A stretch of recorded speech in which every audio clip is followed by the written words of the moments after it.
आधुनिक अभिमन्यु हूँ, चक्रव्यूह को भेदना जानता हूँ। हमने चक्रव्यूह को भेदा है। एक ये हमारी जो पूरी टीम है, इस टीम ने इस विजय को लाया है। ये चीजें दिखाती हैं कि प्रधानमंत्री मोदी जी के संकल्पों को जनता जनार्दन का पूरा आशीर्वाद प्राप्त है।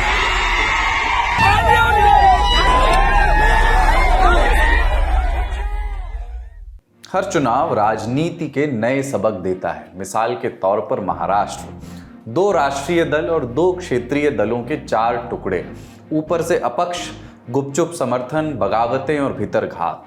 चुनाव से पहले जिस प्रदेश की राजनीति सबसे जटिल, सबसे कंफ्यूजिंग लग रही थी, वही प्रदेश सबसे स्पष्ट जनादेश देता है।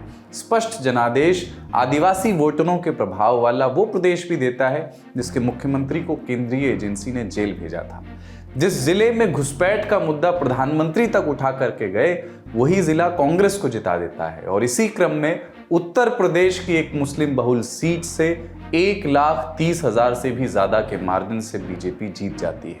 राजनीति और कुछ न सही, पर एक बात पक्के तौर पर सिखाती है कि इसका कोई तय फॉर्मूला नहीं है। स्थापित धारणाओं का टूटना इतना भी दुर्लभ नहीं होता।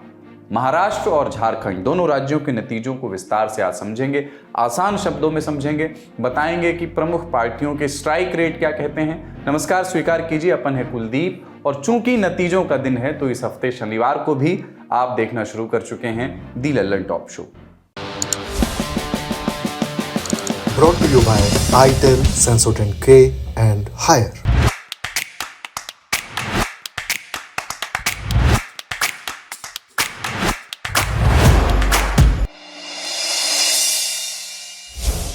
पहले महाराष्ट्र की बात करते हैं। 288 सीट की विधानसभा है, बहुमत का आंकड़ा है 145। भारतीय जनता पार्टी को 132 सीट, शिवसेना एकनाथ शिंदे गुट वाली को 55 और एनसीपी अजीत पवार गुट को 41 सीटें मिलती हुई नजर आ रही हैं।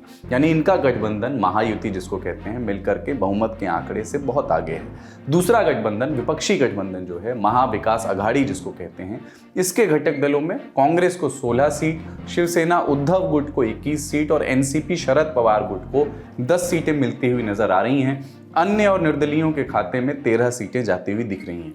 ये सभी आंकड़े शाम 5 बजे तक के हैं। नतीजों पर शिवसेना उद्धव गुट के सांसद संजय राउत ने कहा कि हमें ये नतीजे स्वीकार नहीं है। मुख्यमंत्री एकनाथ शिंदे ने कहा कि जब वो खुद जीतते हैं तब वो ईवीएम पर सवाल नहीं उठाते। सबकी प्रतिक्रियाएं एक एक करके सुनिए। विधानसभा में कोई विपक्ष का नेता नहीं रहेगा, ये हमेशा बीजेपी की स्ट्रेटेजी रहती। लेकिन आप कह रहे कि कुछ गड़बड़ है। गड़बड़ तो है। गड़बड़ क्या है? मतलब अभी ईवीएम में गड़बड़ है या अरे भाई ठहरो, फंडिंग हुआ है, पूरे नतीजे आने तो हम बाद में बात करेंगे ना, क्यों नहीं करेंगे। पैसा तो ऐसा है कि हर चुनाव क्षेत्र में नोटों की मशीन लगाई थी। अरे शिंदे का एक भी उम्मीदवार सिटिंग एमएलए गिरता नहीं, और शिंदे ये बोल रहे थे हमारा एक भी सिटिंग विधायक गिरेगा नहीं। आपको मालूम होगा तो मैं इस्तीफा दूंगा। ऐसा होता है क्या चुनाव में कभी? अरे साहब, झारखंड जीत गए तब तो नहीं बोलते कि चुनावी प्रक्रिया में गड़बड़ है। साहब, झारखंड, जम्मू कश्मीर, बाई इलेक्शंस, जो असेंबलीज जिनके मैंने नाम लिए, उनको जिताकर वहां लेवल प्लेइंग फील्ड देकर हमें जीतने दिया जाए, ये इस उम्मीद के साथ कि उसके बाद हमारा मुंह महाराष्ट्र में बंद हो जाएगा। माफ कीजिएगा, मुंह बंद नहीं होगा। महाराष्ट्र के अंदर जिस तरह की भी चीजें चल रही थी, उस घटना के बाद जो रुख महाराष्ट्र की राजनीति में हो रहा था, 99% की जो ईवीएम निकल रही थी उसमें मेरे से उनको डबल वोट मिल रहा था। और बूथ पे वो मुझसे पीछे चल रही हैं, लेकिन जैसे ही कोई भी ईवीएम खुलती है जिसमें 99% बैटरी है, उस ईवीएम को कहीं ना कहीं किसी न किसी तरीके से उसमें डबल ट्रिपल का मार्जिन सना मलिक जी लेके चल रही हैं। ईवीएम का देखो, अभी झारखंड में ईवीएम अच्छा है क्या? झारखंड में, कर्नाटक में ईवीएम अच्छा था। जब भी अभी वो लोग पहले जब जीतने के बाद बोलते ईवीएम अच्छा है, इलेक्शन कमिश्नर अच्छा है, वो लोग तो सुप्रीम कोर्ट तक तो उनको सलाह मशवरा देते हैं उनको। वो जो यंत्रणा उनके बाजू से, मतलब उनके फेवर में रिजल्ट आते अच्छी है। अभी तो वोटर लिस्ट पे भी उन्होंने ऑब्जेक्शन लिया था। तो जब हार जाते हैं तो बोलते ये यंत्रणा खराब है, जीतते तो बोलते अच्छा है। अब महाराष्ट्र की 10 सबसे खास सीटें और उनके नतीजे जानते हैं। महाराष्ट्र नवनिर्माण सेना के चीफ राज ठाकरे के बेटे अमित ठाकरे माहिम सीट से चुनाव हार गए। शिवसेना यूबीटी के महेश सावंत यहां से जीते। कराड साउथ से कांग्रेस के दिग्गज नेता पृथ्वीराज चौहान हार गए। भाजपा के अतुल बाबा भोसले यहां से जीते। उद्धव ठाकरे के बेटे आदित्य ठाकरे वर्ली से चुनाव जीत गए। शिवसेना एकनाथ गुट के मिलिंद देवड़ा को चुनाव उन्होंने हराया। सकोली सेना यूबीटी के वरुण सरदेसाई जीते। हारा कौन? एनसीपी के जीशान सिद्दीकी, बाबा सिद्दीकी, दिवंगत बाबा सिद्दीकी के पुत्र। बारामती से एनसीपी के अजीत पवार जीत गए। कोपरी से एकनाथ शिंदे जीत गए। नागपुर साउथ वेस्ट से देवेंद्र फडणवीस चुनाव जीत गए। राज्य में सबसे ज्यादा 26.5% वोट भारतीय जनता पार्टी को मिला, जबकि 6 पार्टियां थी। शिवसेना को 12.4% वोट मिला। शिवसेना उद्धव गुट को 9.2% वोट मिला। कांग्रेस को करीब 12% वोट मिले। अगर क्षेत्रवार तरीके से आप देखें तो आप पाएंगे कि कोंकण समेत कई रीजन में भाजपा का डोमिनेंस रहा। हालांकि एनडीए गठबंधन ने सबसे ज्यादा सीटें विदर्भ और पश्चिमी महाराष्ट्र में जीती। अगला सवाल यह है कि जो हुआ वो क्यों हुआ और कैसे हुआ। 3 बड़े फैक्टर। पहला, महायुति की लाडली बहन योजना। इसके तहत हर महीने महिलाओं को 1500 रुपए देने का प्रावधान रखा गया था। योजना का लाभ 21 से 60 वर्ष की उम्र की महिलाएं उठा सकती हैं जिनके परिवार की सालाना आय 2.5 लाख रुपए से कम है। ये योजना हिट रही और इसका श्रेय भाजपा नीत महायुति को मिला।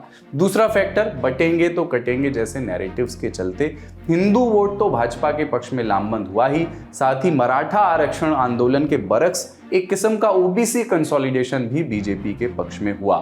तीसरा फैक्टर, मराठा आंदोलन और किसानों को राहत देना। सरकार ने इन मुद्दों पर कोर्स करेक्शन किया। आरएसएस ने भी काफी मेहनत की, खास तौर पर विदर्भ के इलाकों में महायुति के लिए प्रचार किया। वोटिंग वाले दिन भी मतदाताओं को पोलिंग बूथ तक लाने में आरएसएस ने अपनी भूमिका निभाई। जीत और हार के फैक्टर्स पर विस्तार से बता रहे हैं पत्रकार धवल कुलकर्णी। ये जो चुनाव है वो 4C के ऊपर या 4C के आसपास मंडरा रहा था। कैश, कास्ट, क्रॉप्स और कम्युनलिज्म। अभी लाड़की बहन योजना जो थी, जिसके तहत जो गरीब महिलाएं हैं उन्हें 1,500 रुपए हर महीना दिए जा रहे थे, तो उस योजना की वजह से मुझे लगता है महिलाओं का जो वोटिंग है वो महायुति को हुआ। आप अगर देखेंगे तो लोकसभा के चुनाव में महाविकास आघाड़ी के 48 में से 31 उम्मीदवार चुन के आए, लेकिन महायुति और महाविकास आघाड़ी के बीच जो वोटों का गैप था वो सिर्फ 2-2.5 लाख वोटों के आसपास था। तो ये गैप पूरी तरह से मुझे लगता है लाड़की बहन और जो बाकी स्कीम्स इन लोगों ने निकाले थे, ऐसे कहा जाता है कि महाराष्ट्र में लगभग 5 करोड़ के आसपास की जो आबादी है उसके लिए कोई ना कोई स्कीम इस सरकार ने निकाली थी। तो मुझे लगता है ये लाभार्थी पॉलिटिक्स का फायदा उनको हुआ है। आरएसएस के जो अलग अलग एफिलिएट ग्रुप्स हैं 30 के आसपास, तो उन्होंने जो एजुकेटेड वोटर और हिंदू वोटर को बाहर निकालने का काम किया, तो उस वजह से होगा शायद कि एक लैंडस्लाइड विक्ट्री महायुति को मिली है, और वो भी हिंदू कंसोलिडेशन की वजह से। SLS और पैराबेन गॉन, तो उसका करंट ऑन। What then? इसके पोटेशियम आयंस करें टूट का करंट गॉन, लाइफ का करंट ऑन। विस्तार से राजनीतिक विश्लेषण तो आप इस हफ्ते के नेता नगरी में सुनेंगे ही, लेकिन हम आपको आज सिर्फ काम की बातें बता रहे हैं। झारखंड का रुख करते हैं। 81 विधानसभा सीटें हैं वहाँ, बहुमत का आंकड़ा है 41। अभी तक की स्थिति ये है कि इंडिया अलायंस में झारखंड मुक्ति मोर्चा 34 सीट, कांग्रेस 16 और आरजेडी 4 सीट लेते हुए नजर आ रहे हैं, यानी कुल आंकड़ा बहुमत से काफी ऊपर है। जबकि दूसरी तरफ भाजपा 21, आजसू जो उनके गठबंधन में है 1 और जदयू जनता दल यूनाइटेड 1 सीट पर ऐसा लगता है कि जीत दर्ज करेंगे, यानी एनडीए का कुल आंकड़ा 30 से भी कम में सिमटता हुआ दिख रहा है। अब झारखंड की टॉप 10 सीटों की बात करते हैं। पहली सीट है बरहेट। मुख्यमंत्री हेमंत सोरेन यहां से लड़ते हैं। भाजपा के गमलियल हेम्ब्रम को उन्होंने यहां से चुनाव हराया। दूसरी सीट है गांडेय। झामुमो की नेता और हेमंत सोरेन की पत्नी कल्पना सोरेन यहां से चुनाव जीती।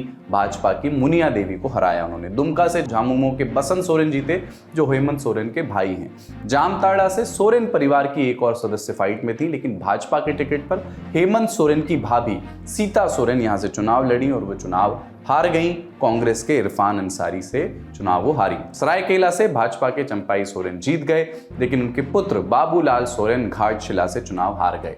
गढ़वा में उलटफेर हुआ। झामुमो के नेता और राज्य में मंत्री मिथिलेश ठाकुर चुनाव हार गए। जगन्नाथपुर से पूर्व मुख्यमंत्री मधु कोड़ा की पत्नी गीता कोड़ा भाजपा के टिकट पर चुनाव हार गई। कांग्रेस के सोनाराम जीत गए। डुमरी से जेएलकेएम के जयराम महतो चुनाव जीत गए। वो बेरमो से भी लड़े थे, 2 सीटों से लड़े थे, लेकिन वहां कांग्रेस के जयमंगल सिंह से वो चुनाव हार गए। पाकुड़ सीट जहां भाजपा ने उठाया घुसपैठ का मुद्दा सबसे ज्यादा उठाया, जिस जगह पर सबसे मुखरता से उठाया, वहां भाजपा की सहयोगी पार्टी आजसू की हार हुई। कांग्रेस की निसत आलम वहां से चुनाव जीती। अब झारखंड में वोट शेयर भी जान लीजिए, क्योंकि इसमें एक बड़ी रोचक बात छिपी है। भाजपा को झामुमो की तुलना में करीब 10% वोट ज्यादा मिले, लेकिन सहयोगी पार्टियों की बदौलत झामुमो को भाजपा से 10 से भी ज्यादा सीटें ज्यादा मिलती हुई नजर आ रही हैं। झामुमो को करीब 23%, भाजपा को करीब 33% वोट मिले, कांग्रेस को करीब 16% वोट मिले। इसी तरह एनडीए की पार्टी आजसू और इंडिया गठबंधन की पार्टी आरजेडी दोनों को करीब 3-3% वोट ही मिलते हुए दिख रहे हैं। लेकिन आजसू का सीटों का मीटर 1 पर रुक गया। आरजेडी 4 सीट निकाल करके ले आई। महाराष्ट्र की तरह झारखंड में भी क्षेत्रवार देखें तो कोल्हान संथाल में इंडिया गठबंधन का कंप्लीट डोमिनेंस रहा। यानी ये तय है कि हेमंत सोरेन एक बार फिर झारखंड के मुख्यमंत्री पद की शपथ लेंगे। चुनावी नतीजों के बाद उन्होंने क्या कहा वो सुनिए। इसमें कहना क्या है, माता पिता का आशीर्वाद सर पर रहना चाहिए और इसको लेकर के आज हम लोगों ने आशीर्वाद लिया है ना। चलिए, आप लोगों को समय समय पर चीजें बताई जाएगी। इनकी जीत के और उनकी हार के कारण क्या रहे? 3 खास फैक्टर। पहला, मैया सम्मान जैसी योजना झामुमो के पक्ष में काम की। हेमंत सोरेन ने हर महीने महिलाओं को 2500 रुपए देने का वादा किया था। इसके मुकाबले भाजपा गोगो दीदी योजना लेकर के आई थी और 2100 रुपए देने का वादा किया था। लेकिन कई गांवों में महिलाओं का कहना रहा कि 400 रुपए का अंतर तो फिर भी है। दूसरा, भाजपा ने जो मुद्दा राज्य भर में उठाया वो फेल रहा। असम के मुख्यमंत्री हेमंता बिस्वा शर्मा यहां भाजपा का चुनाव मैनेज कर रहे थे। घुसपैठ, धर्मांतरण और जमीन हड़पे जाने के जो मुद्दे, जो आरोप भाजपा ने उठाए, उनकी पूरे प्रदेश में अपील नहीं दिखी। जहां अपील होने की भाजपा को उम्मीद थी, वहां संथाल परगना में भी ये मुद्दा भाजपा को बढ़त नहीं दिला सका। उदाहरण के लिए पाकुड़, यहां ये मुद्दे काफी मुखर थे, वहां भाजपा 3 में से 1 भी सीट नहीं जीत सकी। तीसरा, हेमंत सोरेन की पार्टी झामुमो झारखंड मुक्ति मोर्चा जनजातीय समुदाय को यह भरोसा दिलाने में सफल रही कि पार्टी ने जिसे मुख्यमंत्री बनाया वो उन्हीं के बीच में से एक है।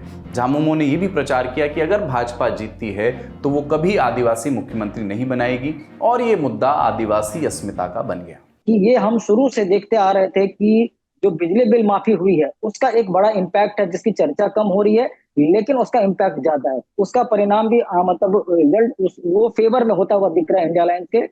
तीसरा मुकाबला हेमंत बनाम हेमंता हो गया, और उसमें भी बीजेपी के झारखंड के कोई भी नेता हेमंत सोरेन के मुकाबले में दिख नहीं रहे थे।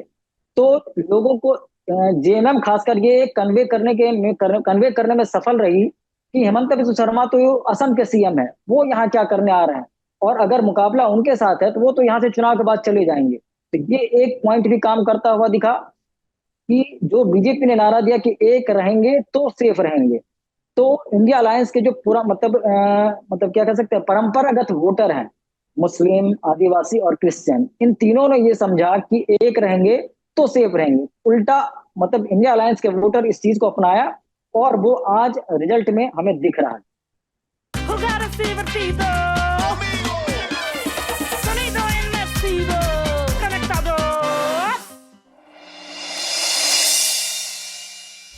अब सुर्खियों की बारी। महाराष्ट्र में एनडीए की जीत के साथ ही ये चर्चा तेज हो गई है कि अब मुख्यमंत्री कौन बनेगा, एकनाथ शिंदे या देवेंद्र फडणवीस। दोनों ने इस सवाल पर साफ प्रतिक्रिया नहीं दी, लेकिन सीटों का गणित क्या इशारा कर रहा है, जानते हैं पत्रकार धवल कुलकर्णी से। मेरा गट फीलिंग ये है कि इस बार फिर भी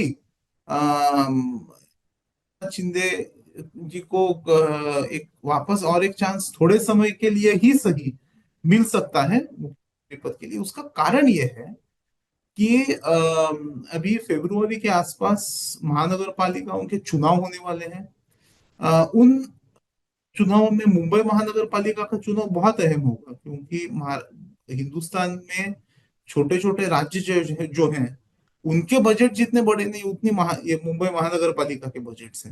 और आज तक अगर हम देखें तो जो अनडिवाइडेड शिवसेना थी, जो अविभक्त शिवसेना थी, तो वो महाराष्ट्र में बहुत कम वक्त सत्ता में रही है, लेकिन महानगर पालिका में सत्ता में रही है। और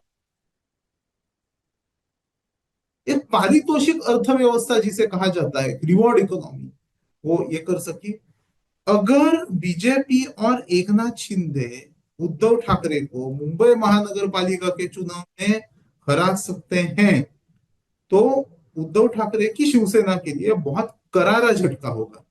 और वो करने के लिए मुझे ऐसे लगता है थोड़े समय के लिए ही सही, भले ही 1 साल के लिए ही सही, ये बहुत जरूरी है कि एकनाथ शिंदे मुख्यमंत्री बने रहें।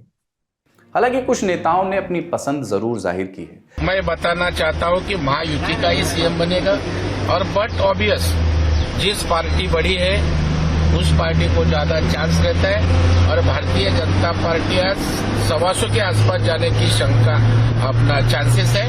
और मुझे लगता है भाजपा का सीएम बनेगा तो हमारे देवेंद्र फडणवीस साहब ही इस महाराष्ट्र के मुख्यमंत्री बनेंगे। देवेंद्र फडणवीस का दावा जानकार मजबूत बता रहे हैं। फडणवीस खुद नतीजे आने के बाद क्या कहते दिखे, सुन लीजिए। सीएम पद के ऊपर कोई भी विवाद यहाँ नहीं होने वाला, क्योंकि पहले दिन से यह तय है कि चुनाव जब संपन्न होगा तो चुनाव के बाद तीनों पार्टियां मिलकर इसको तय करेगी। हमारे नेता आदरणीय होम मिनिस्टर साहब ने प्रेस कॉन्फ्रेंस में ये बहुत स्पष्ट शब्दों में बताया है कि चुनाव के बाद तीनों पार्टियां बैठेगी और इसका निर्णय करेगी। दूसरी सुर्खी में बात एक और चुनाव की जो चर्चा में रहे। उत्तर प्रदेश की 9 सीटों पर विधानसभा के उपचुनाव हुए। 7 पर भाजपा जीती, 2 पर समाजवादी पार्टी यानी सपा ने अपनी 2 सीटें कुंदरकी और कटहरी गंवा दी। सबसे ज्यादा चर्चा मुरादाबाद जिले की कुंदरकी सीट की हुई। वो सीट जहां 62% मुसलमानों का वोट है और जहां से बीजेपी के प्रत्याशी जीते। न सिर्फ जीते, रामवीर सिंह ने यहां से 1,38,023 वोटों के भारी भरकम मार्जिन से सपा के हाजी रिजवान को चुनाव हराया। 12 प्रत्याशियों में बीजेपी प्रत्याशी रामवीर सिंह इकलौते हिंदू प्रत्याशी थे। 1993 के बाद ये दूसरा मौका है जब बीजेपी को इस सीट पर जीत मिली है। दूसरी सीट जो चर्चा में रही वो है मुजफ्फरनगर की मीरापुर। 20 नवंबर को वोटिंग के दौरान मीरापुर का ही एक वीडियो काफी सर्कुलेट हुआ था। वीडियो में ककरौली थाने के एसएचओ राजीव शर्मा कुछ महिलाओं पर पिस्टल तानते हुए नजर आ रहे थे। हालांकि मुजफ्फरनगर डीएम उमेश मिश्रा का कहना था कि कुछ लोग माहौल खराब करने की कोशिश कर रहे थे। पुलिस केवल उन लोगों पर एक्शन ले रही थी जो पथराव कर रहे थे। इस सीट से बीजेपी आरएलडी के गठबंधन की प्रत्याशी मिथिलेश पाल को टिकट मिला था। मिथिलेश ने 30,796 के मार्जिन से समाजवादी पार्टी की सुबुल राणा को चुनाव हरा दिया है। इसके अलावा बिहार उपचुनाव में इमामगंज सीट से हिंदुस्तानी अवामी पार्टी की दीपा कुमारी जीत गई। बेलागंज से जेडीयू की मनोरमा देवी और रामगढ़ से भाजपा के अशोक सिंह चुनाव जीत गए। राजस्थान में भी 7 विधानसभा सीटों पर उपचुनाव हुए। 5 पर भाजपा जीती, 1 पर कांग्रेस और 1 पर भारतीय आदिवासी पार्टी। हनुमान बेनीवाल की खाली की हुई सीट खींवसर से भाजपा के रेवंत राम जीत गए। हनुमान बेनीवाल की पत्नी यहां से लड़ रही थी, कनिका बेनीवाल, वो चुनाव हार गई। एक और उपचुनाव की बात करते हैं। वायनाड लोकसभा सीट पर उपचुनाव हुआ जहां से प्रियंका गांधी शो लिखे जाने तक 4 लाख वोटों से भी ज्यादा की बढ़त बनाए हुई थी। अन्य खबरों के लिए रुख करते हैं न्यूज रूम का। महाराष्ट्र और झारखंड के नतीजों के बाद भारतीय जनता पार्टी के दिल्ली स्थित कार्यालय में शाम को करीब 8 बजे प्रधानमंत्री नरेंद्र मोदी पहुंचे।